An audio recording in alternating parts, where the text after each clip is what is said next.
पार जन समर्थन मिला है, उसके लिए हम सभी मतदाता भाइयों और बहनों को धन्यवाद देंगे, उनके प्रति आभार व्यक्त करेंगे। कल इस बारे में समीक्षा हुई थी और कमलनाथ जी ने लगभग सारे हमारे वो प्रतिनिधिगण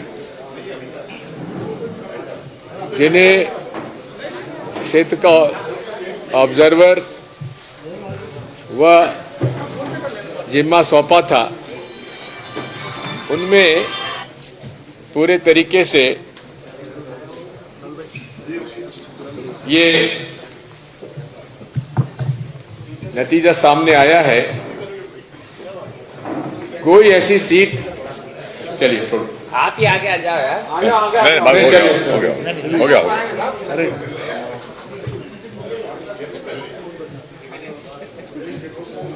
समीक्षा में ये बात सामने आई है, कोई ऐसी सीट नजर नहीं आ रही है जहां हम लोग पीछे हो।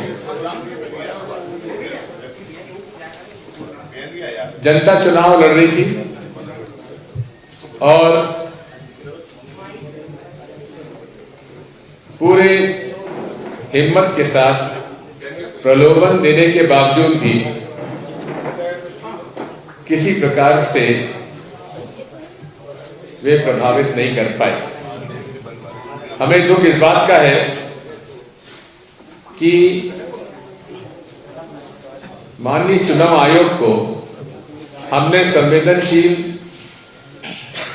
मतदान केंद्रों की सूची दी थी और विशेषकर हमने सुमावली क्षेत्र की और महगांव क्षेत्र के लिए जो संवेदनशील मतदान केंद्रों की सूची दी थी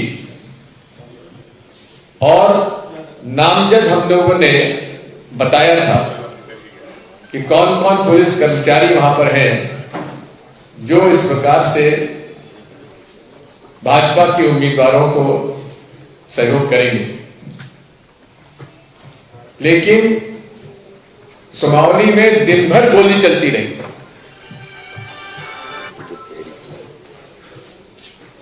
महिलाओं को, गरीबों को वोट डालने नहीं दिया गया। मतदाताओं ने शिकायत की कि हमें वोट डालने के लिए मौका नहीं मिला। उन्होंने थाने का घेराव किया, सुमावली थाने का।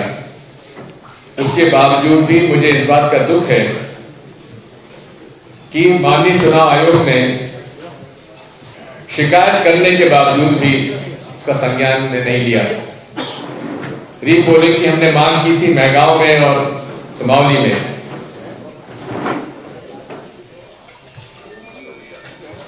अगर हमारी बात पर ध्यान देते तो जिस प्रकार से चुनाव को प्रभावित करने के लिए गोलियां चली हैं, दिन भर मोटरसाइकिलें जला दी गई, पथराव किया गया, वो घटनाएं नहीं होती। मेरा यह आरोप है, जिला प्रशासन, जिला कलेक्टर और जिला एसपी इस मामले में पूरे तरीके से असफल रहे हैं। और मुझे इस बात का दुख है कि केंद्रीय चुनाव आयोग के जो पर्यवेक्षक आए थे, जो पुलिस के पर्यवेक्षक भी थे और आईएएस के भी थे, वे भी इस पर कोई विशेष नियंत्रण नहीं रख पाए। मैंने मांग की है कि माननीय केंद्रीय चुनाव आयोग को इन सारी घटनाओं के लिए लोगों की जिम्मेदारी तय करना चाहिए और जो मतदान के समय गोलियां चली, लोगों को मारा पीटा गया, मारने की धमकी दी गई, गाड़ियां जलाई गई, उन्हें तत्काल न केवल गिरफ्तार किया जाए लेकिन उनसे सख्त से सख्त सजा उनको दिलाने का प्रयास किया जाए। और जिन अधिकारियों ने शांतिपूर्ण मतदान कराने में जो असफल रहे हैं, उनकी गोपनीय प्रतिवेदन में, उनके कॉन्फिडेंशियल रिपोर्ट में डिरेवेशन और इलेक्शन ड्यूटी के कमेंट्स उसमें नोटिस करना चाहिए। उसके बावजूद भी दावे के साथ हम लोग कह रहे हैं कि आप आश्चर्यचकित मत होना जब 2800 सीटों पर कांग्रेस जीते। सर वी शर्मा जी कह रहे हैं कि 28 सीटों की कांग्रेस जीत भी गई तो सरकार कैसे बनाएगी, उनको 29 सीटें चाहिए। वो भूल जाते हैं, वे कृषि के स्नातक हैं, शायद कैलकुलेशन में कहीं गलती हो जाती है। अभी 229 है, 229 के लिए बहुमत होता है 115, 87 और 28 कितने होते हैं? 115। तो शायद वो गणित में कमजोर है। सरकार सख्त बनाने, कानून बनाने की बात कह रही है। बनाए ना, विधानसभा में लाए। मोहन भागवत भोपाल हाँ, मोहन भागवत जी का पिछले कुछ वर्षों में मध्य प्रदेश में, भोपाल विशेषकर और इंदौर में आना जाना काफी हो रहा है। लेकिन मुझे इस बात का दुख है कि जिस चाल, चरित्र और चेहरे की बात राष्ट्रीय स्वयंसेवक संघ शुरू से करती आई, जिस प्रकार से शुरू से संघ के प्रचारकों में ये बात बताई जाती थी, वो सब अब मौजूदा भाजपा और मौजूदा संघ के कार्यकर्ताओं में नजर नहीं आती। वो पीढ़ी अटल बिहारी वाजपेयी जी की, कुशवाहा ठाकरे जी की चली गई, जिनका की एक आदर्श के रूप में वे जाने जाते थे। आज के भाजपा के नेता उन्हें केवल पैसा कमाना, ठेकेदारी करना, अवैध रूप से काम करके कमाना, उसमें उनके कितने वे माहिर हैं उस पर आंकलन किया जाता है।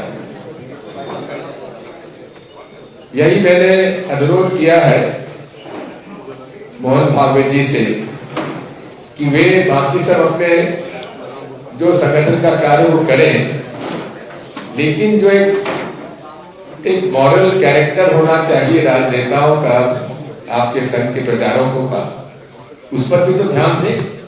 सर जो नए लोग शामिल हुए बीजेपी में, उनको भी ट्रेनिंग की जरूरत है क्या?